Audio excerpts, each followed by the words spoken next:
আপনারা জানেন গতকাল একটি নেককারজনক হামলা হয়েছে, যে হামলায় নেতৃত্ব দিয়েছে সেনাবাহিনী এবং পুলিশ। আমরা এই সেনাবাহিনী এবং পুলিশের কতিপয় অফিসারদের ধিক্কার জানাই। আমি নিজে গতকাল সেখানে ছিলাম। আমি বিকাল 4টা থেকে একদম সর্বশেষ রাত 3টা বাজে আমি বাসায় আসি। এই পুরো ঘটনার সাথে আমি ছিলাম এবং পুরো ঘটনা আমার নিজের চোখে দেখা। আমাদের উপর যখন হামলা হয়েছে তার প্রায় আধা ঘন্টা থেকে 1 ঘন্টা আগে আমরা যে এই জাতীয় পার্টির কার্যালয়ের স্থান ত্যাগ করি এবং আমরা আমাদের নিজেদের কার্যালয়ের নিচে চলে আসি সংবাদ সম্মেলন করার জন্য। আমাদের সকল নেতাকর্মী সেখানে, এবং বিপি নুরুল হক নূর ভাই কখনো জাপার কার্যালয়ের দিকে যানই নাই। উনি ওনার মতো একটা মিছিল নিয়ে গেছে, আবার মিছিল নিয়ে উনি ওনার নেতাকর্মী নিয়ে চলে এসেছে। হয়তো বিচ্ছিন্ন কিছু ঘটনা তাদের সাথে আমাদের ইটপাটকেল নিক্ষেপ হয়েছে, সেটা পিছনের কিছু নেতাকর্মী করেছে, কিন্তু আমি এটা এনশিওর করে বলতে পারি যে জাপার কার্যালয়ে একটা ফুলের টুকাও গণ অধিকার পরিষদ দিতে পারে নাই। এত পরিমাণে পুলিশ এবং সেনাবাহিনী সেখানে মোতায়েন ছিল, তাহলে তাদের কার্যালয়ে যদি একটা টোকাও না দেয়, আমাদের কার্যালয়ে কেন এই বর্বর হামলা? আমাদের কার্যালয়ে এই সেনাবাহিনী এবং পুলিশ কেন এই বর্বর হামলা চালালো? আমাদের নেতাকর্মীরা যারা ওয়াশরুমের ভিতরে লুকিয়েছিল, তাদের ওয়াশরুমের দরজা ভেঙে তাদেরকে বের করে আনা হয়েছে, তাদেরকে লাঠিচার্জ করা হয়েছে। আমাদের 80 থেকে 90 জন নেতাকর্মী হসপিটালে কাতরাচ্ছে গুরুতর অবস্থায়। আপনারা হয়তো শুধুমাত্র নূর ভাইয়ের ফুটেজ দিচ্ছেন, সে একজন জাতীয় নেতা, কিন্তু তার বাইরেও আমাদের প্রায় 80 থেকে 90 জন নেতাকর্মী আহত হয়েছে, যারা খুব গুরুতর ভাবে। অনেকের মাথা ফেটে গেছে, কপাল ফেটে গেছে, হাত ভেঙে গেছে। আমাদের যে কেন্দ্রীয় সমন্বয়ক ছিল নাজমুল হাসান, এবং সে আমাদের বাংলাদেশ ছাত্র অধিকার পরিষদের কেন্দ্রীয় সাধারণ সম্পাদক হয়েছে, তার মেরুদণ্ডের হাড় ভেঙে দিয়েছে এই সেনাবাহিনী আঘাত করে। এই বর্বরতা কেন? আমরা কি স্বাধীন বাংলাদেশে এই বর্বরতা দেখতে চেয়েছিলাম? এই জাতীয় পার্টিকে রক্ষা করার জন্য সরকার আওয়ামী লীগের বি টিম হিসেবে এখন কেন কাজ করতে চাচ্ছে? তাদেরকে সেনাবাহিনী কেন তাদেরকে প্রোটেক্ট করতে চেষ্টা করতেছে? আপনারা জানেন 2013 সালের যখন নির্বাচন নিয়ে তার বাহানা শুরু হয়েছে, এরশাদ সাহেব যখন বেঁকে বসেছে নির্বাচনে যাবে না, আমরা তখন দেখেছি, টিভি চ্যানেলগুলোতে দেখেছি যে এরশাদ সাহেব নির্বাচনে যাবে না। তখন এই জাতীয় পার্টির নেতারা এরশাদ সাহেবকে জোরপূর্বক হাসপাতালে ভর্তি করে বাকি নেতাকর্মীরা একটা সমঝোতার মাধ্যমে আওয়ামী লীগের সাথে নির্বাচনে গেছে এবং একটি পাতানো নির্বাচন করে তারা একটা একতন্ত্র কায়েম করেছে। এই জাতীয় পার্টি সেদিন তাদেরকে সহযোগিতা করেছিল।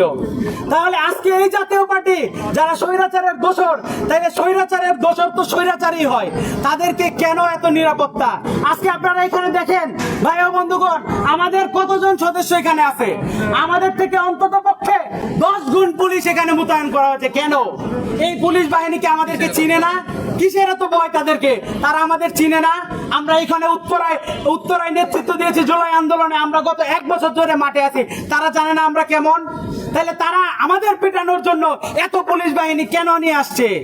আবার আরেকটা জিনিস দেখেন, তারা কেউ নিরস্ত্র পুলিশ না, প্রত্যেকের হাতে লাঠি। আমাদের লোক সংখ্যার থেকে 3 গুণ লাঠি তাদের হাতে সব ধরনের প্রোটোকল আছে। কেন? আমি এখানে অ্যাসিস্ট্যান্ট কমিশনার সাদ্দাম ভাই আছে, আমাদের পশ্চিম থানার ওসি রহিম ভাই আছে, এই থানার যেহেতু দায়িত্বশীল, আমি তাদেরকে প্রশ্ন করতে চাই, কেন আপনারা এই পেটুয়া বাহিনী নিয়ে আসছেন? আমাদের হাতে কোনো অস্ত্র আছে? আমাদের হাতে কিছু আছে যে আমরা এখানে কোনো কিছু আইন শৃঙ্খলা বিঘ্ন ঘটাবো? তারপরে আপনারা আমাদের উপর কেন, আমাদের কেন ভয় দেখাচ্ছেন? এই জন্যই কি আমরা এই স্বাধীনতা সংগ্রাম করেছি নতুন করে? আমরা এই পরিবেশ দেখার জন্য?